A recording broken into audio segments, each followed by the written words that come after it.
책을 읽는 당신의 하루가 별보다 빛나길. 책방 별곡. 안녕하세요, 책별님들. 추석 연휴 다들 잘 보내셨나요? 오늘 여러분들께 읽어드릴 책은 당신의 뇌는 최적화를 원한다입니다.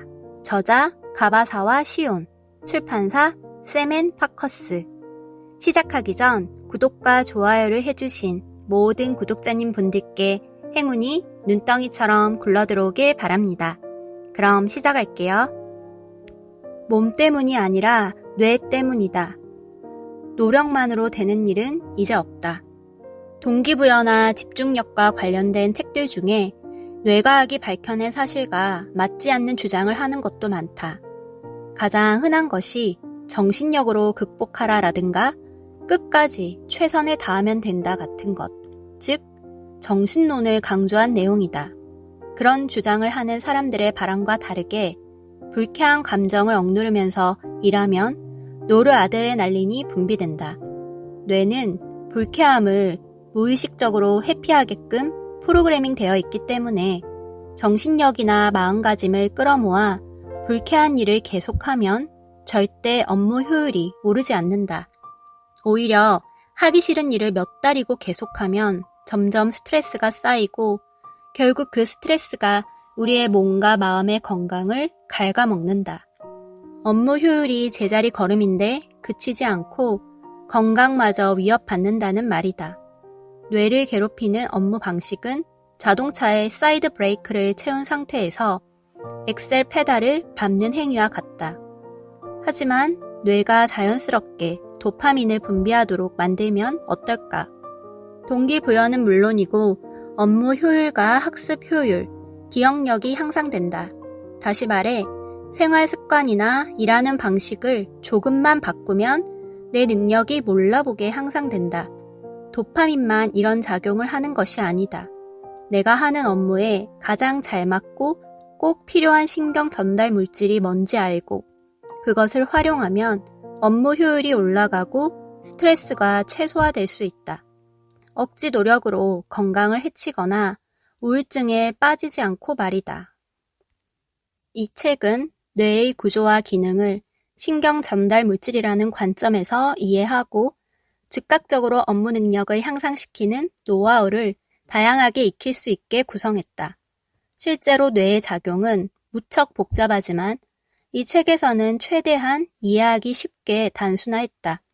우리가 일상생활에서 접하는 구체적인 사례를 들었고 전문 용어는 가급적 적게 썼으며 그림과 도표로 독자의 이해를 도왔다. 그렇기 때문에 전문가가 볼 때에는 이야기를 지나치게 단순화시켜 설명이 불충분하다고 느낄 수도 있다. 이 책을 읽고 나서 뇌 속 신경 전달 물질이나 뇌과학에 흥미를 느꼈다면 참고 문헌에 나오는 학술서나 전문 서적을 읽고 좀 더 깊이 있는 지식을 쌓길 바란다. 부디 이 책을 끝까지 읽고 뇌 기능을 120% 발휘하는 방법을 배워 독자 여러분의 일과 일생을 획기적으로 바꿔보길 바란다. 이제까지 밝혀진 뇌 내 물질은 50여 가지에 달한다. 이 책은 그 중에서 7가지 대표적인 뇌 내 물질만 다룰 것이다. 7가지 물질들은 뇌에서 매우 중요한 역할을 맡고 있기 때문에 이미 많은 연구가 진행되었다. 이 7가지 물질이야말로 의욕을 높이고 일하는 방식을 바꾸며 나아가 인생까지 바꿔줄 기적의 물질인 셈이다. 도파민, 노르아드레날린, 아드레날린, 세로토닌, 멜라토닌, 아세틸콜린, 엔도르핀 이렇게 7가지 물질이다. 노르아드레날린은 투쟁 도피 호르몬이라고도 불린다. 싸우느냐, 달아나느냐, 그런 선택과 행동이 요구되는 위기 상황에서 분비된다. 이러한 노르아드레날린이 지나치게 오랫동안 분비되면 우울증에 빠진다. 도파민은 동기부여의 원천이다. 도파민은 더 높은 목표, 더 힘든 목표를 세울 때 분비된다. 역경에 부딪힐수록 의연하게 맞서는 특징이 도파민이다. 세로토닌은 격렬한 감정을 조절해주므로 이성과 침착함을 유지할 수 있다. 아드레날린은 투쟁 호르몬이다. 싸움을 앞두었을 때 또는 실제로 싸우고 있을 때 분비된다. 아세틸콜린은 발상력과 집중력을 담당하는 뇌내 물질이다. 그리고 온몸의 장기를 진정시키는 부교감신경의 전달 물질이기도 하다. 멜라토닌은 수면 물질이다. 멜라토닌 농도가 올라가면 졸음이 엄습하며 곧 잠이 든다. 엔도르핀은 뇌내의 마약과 같은 물질로 행복감과 황홀감을 느끼게 한다. 현대인들은 이 7가지 물질의 균형이 불안정한 상태다. 과중한 업무 스트레스, 불규칙하고 영양이 불균형한 식사, 수면 부족 등 이렇게 잘못된 생활 습관은 몸뿐 아니라 뇌를 갉아먹어 뇌내 물질의 균형을 무너뜨리며 심해지면 각종 정신질환을 일으킨다. 첫 번째, 의욕과 열정의 행복 물질, 도파민. 행복 물질이 팡팡 나오는 목표 달성 7단계. 1단계, 명확한 목표를 세운다. 보통 도파민이 분비되면 가슴이 두근두근하며 설렌다. 그런 순간을 찾으면 도파민이 나오는 시점을 대략 파악할 수 있다. 복권 살 때를 생각해보자. 가슴이 두근거리는 시점이 2번 있다.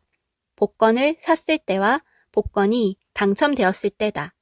복권을 사기 전에 복권을 사야지 라고 생각한 순간부터 가슴이 두근거리는 경우도 있다. 이는 동물 실험에서도 증명되었다. 램프가 깜빡거리면 설탕물이 나오는 장치가 있는 사육장에 실험용 쥐를 넣는다.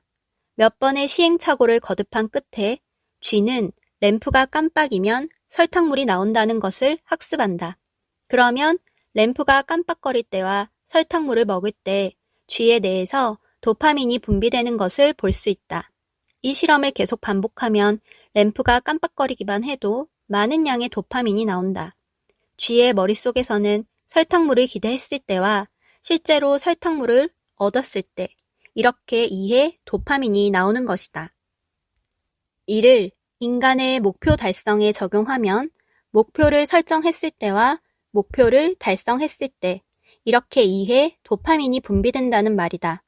007 2번 산다라는 영화가 있는데 이것은 도파민은 2번 나온다라고 바꿔 말할 수 있다. 아무 생각 없이 살고 있다가 어쩌다 한번 행운이 굴러 들어오면 당연히 기쁠 것이다. 하지만 그런 경우에는 도파민이 나오지 않는다. 도파민은 스스로 분명한 목표를 설정하고 그것을 위해 노력하거나 연구하는 과정에서 나온다. 그리고 목표를 달성하면 그때 다시 한번 도파민이 나온다. 이런 사이클을 돌리려면 목표를 세우는 습관을 들여야 한다. 그러나 그 목표가 너무 거창해도 좋지 않다. 장래의 원대한 꿈이나 10년 후 나의 모습을 상상하는 것도 자기 실현이라는 면에서는 아주 중요하지만 도파민 분비에는 별로 효과가 없다. 그보다는 단기간에 이룰 수 있는 작은 목표를 세워서 목표를 달성하는 과정을 여러 번 되풀이하며 마침내 큰 목표를 달성하는 것이 효율적이다. 회사도 월간 목표, 분기 목표, 반기 목표, 연간 목표라는 식으로 기간을 쪼개어 목표를 설정하는데 이것은 도파민 분비 측면에서도 옳은 방법이다. 일생일대의 원단 목표를 몇 주 또는 몇 달이면 달성할 수 있는 작은 목표로 대체하기만 해도 강력한 동기부여가 되고 도파민도 오랫동안 분비된다. 이런 작은 목표를 마일스톤이라고 한다. 마라톤 경기를 떠올리면 쉽다. 1km, 5km, 10km. 이렇게 구간별로 여기가 몇 킬로미터 지점인지 표시되어 있다. 이 표지를 보면 5km 왔구나. 혹은 절반은 왔네 하고 중간중간 작은 성취감을 맛볼 수 있다. 마일스톤이 보이지 않으면 달리는 페이스를 알 수 없을 뿐더러 성취감도 느끼지 못한다. 아무리 완주하고 싶어도 그럴 기력이 사라지는 것이다. 2단계, 목표를 이룬 자신을 구체적으로 상상한다. 흔히 목표를 또렷하게 상상하면 그 목표를 이룰 가능성이 높아진다고들 이야기한다. 이는 과학적으로도 맞는 말이다. 구체적인 상상은 도파민을 분비시키고 동기부여를 해서 성공 확률을 높이기 때문이다. 의식적으로 그리고 가능한 한 명확하게 상상하는 것이 핵심이다. 내 경험을 예로 들어보겠다. 2020년 내에 뇌내 물질에 관한 책을 출판한다 라는 목표를 세웠을 때 나는 다음과 같은 상상을 했다. 출판할 책 제목과 표지 디자인, 내 책이 아마존 순위에서 1위를 차지한 모습, 출판 기념회에서 연설을 하는 나, 증세를 결정했다는 편집자의 전화, 내 책이 주간지 서평란에 게재된 모습. 이렇게 목표를 달성한 자신을 상상할 때 얼마나 가슴이 두근거리고 설레는지에 따라 도파민 분비량이 달라진다. 당연히 목표를 달성할 확률도 달라질 것이다. 내가 원하는 긍정적 이미지를 동영상으로 만들 수 있을 정도로 구체적으로 상상해보라. 그게 어디 쉬운 일인가? 하고 피식거릴 수도 있겠지만 그 정도로 자세히 상상해야 효과가 있다. 꿈은 생생하게 상상하는 순간 실제로 절반은 이루어진 것이나 다름이 없다. 이는 반대로 말하면 전혀 상상할 수 없는 목표는 이루어지지 않는다는 말이다. 상세한 마일스톤을 설정할 수 없기 때문이다. 그러면 도파민도 분비되지 않으므로 선뜻 행동하지 못하고 꿈이라기보다는 공상에 그치고 만다. 3단계. 목표를 자주 확인한다. 목표를 설정하는 것은 마음속으로 막연히 생각하는 것이 아니다. 언제든 볼 수 있는 상태로 준비해 놓아야 한다. 예를 들면 목표를 종이에 써서 책상 앞에 붙인다. 다른 사람들에게 목표를 공언한다. 수첩이나 지갑에 목표를 쓴 종이를 끼워놓고 매일 본다. 이렇게 보기 쉬운 형태로 틈날 때마다 목표를 확인하자. 그리고 그때마다 목표를 이룬 자신의 모습을 상상하며 히히 웃어보자. 그렇게 해야 도파민이라는 의욕이 보급된다. 도파민은 장시간 또는 장기간에 걸쳐 분비되지 않으므로 중간중간 보급해줘야 한다. 그것을 위한 가장 손쉬운 방법이 목표를 반복적으로 확인하는 것이다. 또 다른 방법으로 보물지도를 만들어보자. 나의 꿈이나 소망을 잡지에서 자른 사진으로 꾸며서 나만의 꿈지도를 만드는 것이다. 꿈이 이루어졌을 때의 모습을 사진 등을 잘라 붙여서 만들면 된다. 그리고 그것을 책상 앞처럼 눈에 잘 보이는 곳에 붙이고 매일 쳐다본다. 목표를 달성한 자신을 명확하게 상상함으로써 동기부여의 근원인 도파민이 분비된다. 꿈과 목표를 보고 또 보면서 목표를 세웠을 때의 설렘을 시간 날 때마다 떠올리도록 하자. 동기부여는 자동차의 휘발유 보충에 비유할 수 있다. 자동차로 장거리 여행을 할 때는 출발하기 전에 주유소에 들러서 기름을 가득 채우게 마련이다. 그러나 그 기름만으로는 목적지에 도달하지 못할 수도 있으므로 가끔씩 기름을 보충해야 한다. 그렇게 휘발유를 보충하며 목적지를 향해 달리는 것이다. 4단계. 즐겁게 실행한다. 타이거 우즈는 한 인터뷰에서 골프에서 우승한 이유를 한마디로 말하면 뭐죠? 라는 질문에 이렇게 대답했다. 즐기는 거죠. 타이거 우즈는 사생활에서도 지나치게 즐기다 스캔들에 휘말리긴 했지만 이런 자세는 본받을 만하다. 올림픽에서 메달을 획득한 세계적인 운동선수들도 이구동성으로 말한다. 즐겁게 경기를 했어요. 긴장감을 즐겼죠. 경기장에 서는 것만으로도 즐거웠어요. 실제로 좋은 결과를 낸 사람일수록 이렇게 말했다. 의학적으로도 즐기며 실행할 때 도파민이 팍팍 나온다. 그러면 동기부여가 된다는 것은 앞에서도 이야기했다. 인간의 뇌는 쾌감 자극을 받으면 그 자극을 또 원하게 된다. 반면 불쾌한 자극을 받으면 그것을 피하려 한다. 책상에 같은 종류의 조각 케이크가 여러 개 있는데 시험 삼아 한 개를 집어먹었더니 맛있었다고 치자. 이때 뇌는 쾌감 자극을 받는다. 처음 먹은 케이크가 맛있었다면 그것을 다 먹고 나서 다른 케이크를 또 먹으려고 할 것이다. 딱히 배가 고프지 않아도 먹고 싶다는 생각이 든다. 이는 뇌가 또 한 번 쾌감을 얻고 싶어 하기 때문이다. 이때 나오는 것이 도파민이다. 반대로 첫 번째 케이크가 맛이 없었다면 두 번째 케이크에 손을 뻗지 않을 것이다. 뇌가 케이크로 인한 불쾌한 자극을 회피하려 하기 때문이다. 자격증 시험이나 승진시험 공부를 할 때도 즐거운 마음으로 하면 도파민이 분비된다. 내일도 공부해야지 라는 기분이 저절로 든다. 도파민이 나오면 빨리 이해하고 빨리 습득하며 기억력이 좋아지는 효과가 있다. 학습 효과가 향상되는 것이다. 그러면 어느 순간 내가 합격 수준에 상당히 가까워졌다는 사실을 깨닫는다. 그리고 합격 수준에 가까워졌다는 기쁨이 더 많은 양의 도파민을 분비시켜 공부에 더욱 몰두하게 만들어준다. 그러므로 어떤 일이든 즐기며 하는 것이 최고의 성공 비결이다.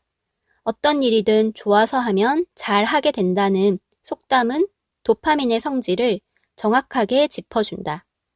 반대로 자격증 시험을 공부하는 게 너무 괴로워, 너무 힘들어 라고 생각하면 뇌는 불쾌한 자극으로 받아들이고 노르아드레날린이 분비된다. 노르아드레날린도 집중력을 높여서 뇌를 활성화하는 작용을 하므로 수험 기간이 짧을 때는 그래도 괜찮다. 그러나 장기적으로 하기 싫은 일을 지속적으로 강요당하면 의욕이 전혀 솟아나지 않는다. 마지못해 하니까 당연히 성공할 수가 없다. 노르아드레날린에 대해서는 자세히 2장에서 살펴보겠다. 5단계. 목표를 달성하면 자신에게 상을 준다. 프로야구 정규 시즌에서 우승한 팀은 뒤풀이에서 서로 맥주를 뿌리며 요란하게 우승을 축하한다. 뭐 저렇게까지 난리법석을 하고 눈을 흘기는 사람도 있겠지만 그렇게 떠들썩하게 축하하는 방식이 실은 강력한 동기부여에 일조한다. 뇌는 먼저 우승한 사실에 기쁨을 느낀다. 그리고 뒤풀이에서 축하하면 축하 파티에 대한 기쁨이 추가된다. 이것들은 전부 뇌에 상을 주는 행위다. 프로야구 선수단의 뒤풀이처럼 동료들과 기쁨을 나누고 유대를 강화하는 행위가 내년에도 우승을 목표로 노력해야겠다는 마음을 굳히는 것이다. 그러면 탐욕스러운 뇌는 또 상을 받으려고 도파민을 방출한다. 그러나 뇌의 상을 충분하게 주지 못하면 뇌는 또 상을 받고 싶다는 의욕을 잃는다. 따라서 큰 결과를 냈을 때야말로 그에 걸맞은 상을 줘야 한다. 당신도 목표를 달성하면 엄청나게 기뻐해야 한다. 뒤풀이처럼 남들이 함께 축하해주면 가장 좋겠지만 그렇지 않다면 스스로에게 상을 주자. 전부터 갖고 싶었던 값비싼 물건을 나에게 선물하자. 이것이 다음 목표를 이루는데 큰 의미를 갖는다. 야구선수 스즈키 이치로는 대기록을 달성할 때마다 고급 손목시계를 산다고 한다. 이것은 물론 자신에게 주는 상이다. 그는 기쁨을 요란하게 드러내지 않는 성품이지만 자신에게 상을 줌으로써 다음 목표를 향해 동기부여를 하는 것이다. 나는 큰 목표를 이룰 때마다 맛있는 음식을 먹으러 간다. 평소에 가지 못하는 고급 초밥집 같은 곳이 내게는 아주 큰 상이다. 게다가 맛있는 음식을 먹는 행위는 그 자체로도 도파민을 방출시킨다. 도파민은 식사하기 전과 식사하는 중에 분비된다. 레스토랑에 가서 메뉴판을 볼 때 도파민이 분비되면서 시상하부에 있는 섭식 중추를 자극한다. 그리고 실제로 그 음식이 맛있었다면 도파민이 추가로 또 나온다. 다음 목표를 달성하면 또 이 가게에 와야지. 그렇게 생각하면 뇌가 두 번째 쾌감을 추구하며 의욕이 솟는다. 말 그대로 도파민 사이클이 작동하는 상태다. 그러니 목표를 달성한 상으로 맛있는 음식을 먹는 것은 추천할 만한 방법이다. 6단계. 즉시 더 높은 목표를 새롭게 세운다. 앞에서 세계적인 운동선수들은 인터뷰에서 경기가 기대된다, 즐겁게 경기했다고 말한다고 했다. 실은 이 선수들의 발언에는 또 한 가지 특징이 있다. 뛰어난 기록을 냈을 때의 인터뷰에서 그 특징을 확인할 수 있다. 아직 멀었어요. 앞으로 더 열심히 해야겠습니다. 그들은 이렇게 열이면 입을 모아 자신에게 어떤 점이 부족했는지 말한다. 오늘 경기 최고였어요. 라고 자랑만 하는 선수는 거의 본 적이 없다. 현재의 자신에게 만족하며 현재 상태로 괜찮다고 생각하는 순간 도파민 분비가 멈춘다. 그러면 현상 유지는커녕 기록이 점점 떨어진다. 좋은 기록을 내도 만족하지 않고 다음번에 더 높은 곳을 지향하기에 세계적인 선수는 그 자리를 지킬 수 있는 것이다. 목표 달성을 기뻐하는 것과 만족하는 것은 동의어가 아니다. 현재의 자신에게 만족하는 순간 인간은 더 이상 발전하지 않는다. 그렇기에 올림픽에서 금메달을 딴 선수는 동기를 잃기 쉽다. 세계 1위 자리를 차지해 더 올라갈 곳이 없어졌기 때문이다. 그러나 금메달을 획득해도 더 높은 수준에 도달하는 사람들도 있다. 그들이야말로 진정한 세계적인 선수다. 항상 더 힘든 목표를 지속적으로 세우는 것. 이것이 도파민 강화 학습 사이클을 작동시키는 비결이자 인생의 성공 법칙이다. 이번 목표를 이루었다면 즉시 다음 목표를 세워라. 현재에 만족하면 도파민은 더 이상 나오지 않는다. 뇌는 욕심쟁이다. 도파민이라는 물질은 항상 더 많이를 추구한다. 더 높은 목표를 계속 세우는 한 도파민이 지속적으로 분비되어 당신은 계속 발전할 것이다. 7단계, 1에서 6단계를 반복한다. 먼저 목표를 달성한 쾌감을 얻는다. 그 뒤 더 어려운 목표를 세우고 그것도 달성하여 더 큰 쾌감을 얻는다. 그리고 이 과정을 계속 반복한다. 이 강화 학습 사이클을 순환시켜 성공 계단을 올라가면 일에도 성공하고 사생활도 충실하게 보낼 수 있다. 도파민이 효율적으로 분비되어 자신이 성장할 수 있는 계단을 오르는 것이다. 여기까지 오디오북 잘 들으셨나요? 더 자세한 내용은 책을 구매해서 읽어보시기 바랍니다. 그럼 행복한 주말 보내시고 다음 영상은 월요일이에요. 월요일에 만나요. 감사합니다.